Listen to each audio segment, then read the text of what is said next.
This is your obligatory spoiler warning. Further on through this point, there are going to be massive spoilers for the film, and a slight disclaimer. I'm not entirely happy with how I recorded this, and I debated on re-recording it, but I figured I should just get it out there.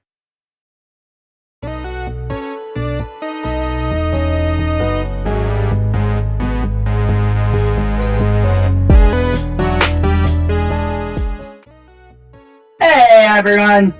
Teletran4, aka Tiv here. Today we're diving into our second part of our Spider-Man No Way Home review. And this one's going to be much heavier on the spoilers, so without further ado, here we go. Now, before I continue, I should put out the full roster of villains in Peter's care. There's Ock, of course, Osborn, Electro, Max Dillon, Lizard, Kurt Connors, who I hadn't mentioned prior because he was just caught by Strange off-screen, and good old Sandy Boy. They end up having some really great dialogue with each other prior to the big chase scene earlier, and banter with each other, and it's really fun to see. I should also mention that Max, after he was captured, keeps sort of commenting on how this power is different in this reality, and he kind of likes it. And Alec is really not on board on the whole idea of Peter fixing him before returning him to his home reality.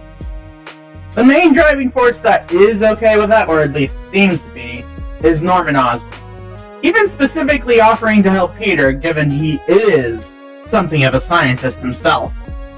But long-term Spidey buffs know that, yeah, Norman might be all for it, but in the background, at least for the Raimi Norman, the Goblin is plotting. Peter starts making some cures for the villains, using a Stark fabricator that he had in Happy's apartment. And while for a lot of the villains it starts to work, first they cure Otto. Soon enough, Peter's having his spider sense go off, something suspicious is happening. And he immediately webs Osborn's hand, only for Osborn to reveal that it's the Goblin in control right now. And all hell breaks loose with the villains breaking out all over the apartment complex, and Peter immediately regretting his decision to try to help them. As Osborn tries to wreak havoc, May sneaks up on him and tries to stab him with the cure that they made for him. It doesn't work, of course, because, the Goblin was in the background the whole time. There's no way they'd let them make an actual cure. And through lots of explosives and pumpkin bombs, Peter's trying to help May up and everything. And May hears him regretting his decision. He's like, no. And she's just, no, Peter. You made the right decision. These people needed help. With great power must also come great responsibility. And unfortunately, the wound she'd taken from the conflict with the Goblin caused her to lose her life. It's really heartbreaking to see, and Peter ends up laying there with her corpse for a while before the authorities show up, and he runs off, swings off to somewhere he can be alone. And as he's gone for hours and hours without being able to contact MJ or Ned at all, they start to get really worried about him. Now, for some context before this next part, Ned has been holding on to Strange's sling ring this whole time, so that they'd be able to pull him out when it was time. Ned's family apparently has magic in it, so he has a natural gift for it. And MJ's just debating with herself on whether or not she'll push it and send them all home right away, until Ned realizes he can use the sling ring. And so he tries to open a portal to bring Peter Parker to them. The problem with that is there is another Peter Parker present, and through the portal comes out Andrew Garfield from a while after the end of The Amazing Spider-Man 2. Now, in the theater, the crowd went wild when they saw this. It was just spectacular.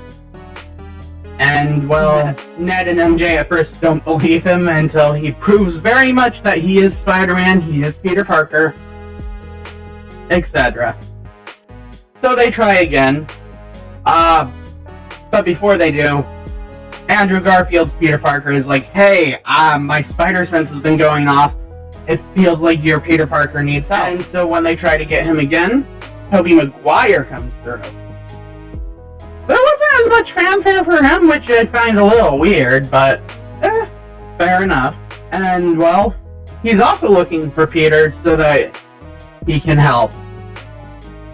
And so, they're like, hey, I know how we can find your Peter Parker. Is there any place in the city that he would go to if he wanted to be alone? And MJ, being as close as she is to him at this point, is like, yeah, I think there is. And they head off to find him. Ned and MJ head off to comfort Peter right away, and then he sees the other two Spider-Men. At first, Peter's mad at them, almost, but they explain their own loss to him, and they also explain that those words, with great power must also come great responsibility, were all of their Uncle Ben's last words, likely even Peter's. Well, the main Peter's, I mean. This is going to get confusing, you understand. There's 3 Peter Parkers here now. After the whole situation gets explained to everyone, the 3 Peter Parkers head back to the lab and set out to make the cures. Tobey Peter has been thinking about how to cure Osborn for years now, since, well, he kind of blames himself for his death. Andrew Garfield's already cured the lizard once, and, the other cures are almost entirely based on the work that Tom Holland's Peter had already done. Throughout the lab working scene, we see some great chemistry between the 3 Peter Parkers, and really this is the closest we'll ever get to seeing the sort of chemistry and brotherhood that we would have seen between Peter Parker and his 2 clones in the main comic. And it's just really enjoyable to see. And they make a plan and head out to cure the villains. The fight scene against they lure them out by showing the MacGuffin that would send them home to die. And there's just a really enjoyable fight scene between all of them, as at first the Peter Parkers get confused until the main Peter is like, hey, I've worked with the Avengers, I know somehow how to work with a team. Let's work together. And so they actually set up a strategy and everything, and go for the attack again. And it's super fun to see.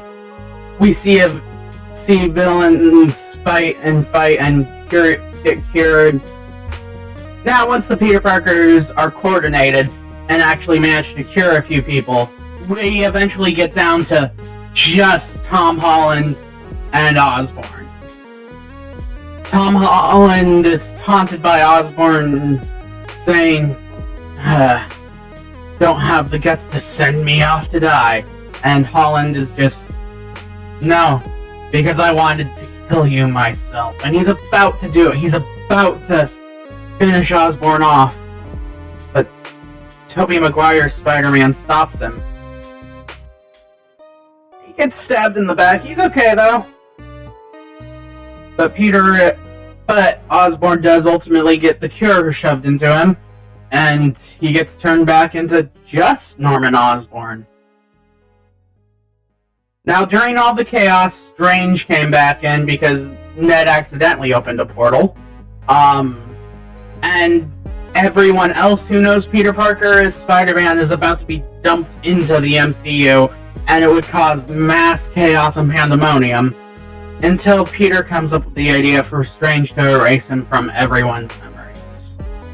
And he does it, and Peter at first tells MJ that he'll find her and Ned and he'll make them remember. And then every one of the villains gets sent home along with the other Peter Parkers, and the world forgets Spider-Man. well, forgets Peter Parker. After that, Peter gets a fresh start, finds an apartment, visits May's grave, and our final shot is Peter with a new homemade suit, starting to swing through the city. But not before we see him go and find MJ and Ned. He sees they got into MIT. He sees that overall they seem happier without him. That they're safer without him. So, he doesn't explain to them. He leaves them. Really sad to see, but it's honestly probably the right choice for him to make. And overall, this was just a brilliant fan servicey movie, and I look forward to seeing whatever comes next out of Sony and Disney's Marvel's Spider-Man. I give this movie an 8 out of 10 because it does rely a little too much on fan service. Anyway, that's everything I have on it. Tiv out!